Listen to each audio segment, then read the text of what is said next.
ఏది 2004 ముందు ఎన్నిసార్లు 2014 ముందు ఎన్నిసార్లు గెలిచాడు జగన్? 11 ఎలక్షన్ లో గెలిచాడు.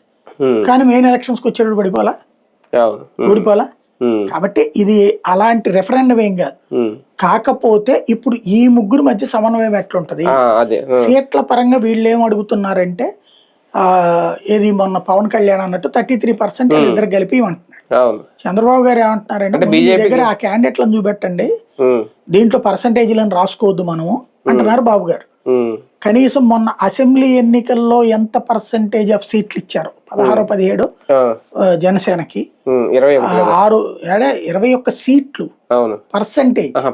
పర్సంటేజ్ ఆఫ్ సీట్లు 175లో చూస్తే 16% ఇచ్చారు.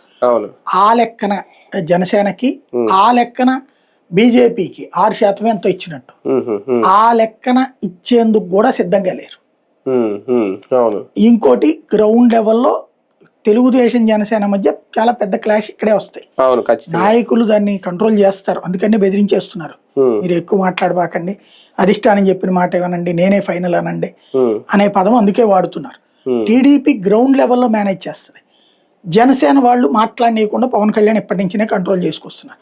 ఎలక్షన్స్ ఇప్పుడే జరగవు, సెప్టెంబర్, అక్టోబర్, నవంబర్ ఆ టైంలో జరుగుతాయి. ఇప్పుడు ఈ ఇంకొక 15-20 రోజులకు మళ్ళీ ఎక్స్టెండ్ అయ్యే అవకాశం ఉంది. ఎందుకంటే ఇవాళ డెడ్ లైన్ ఇవ్వకపోతే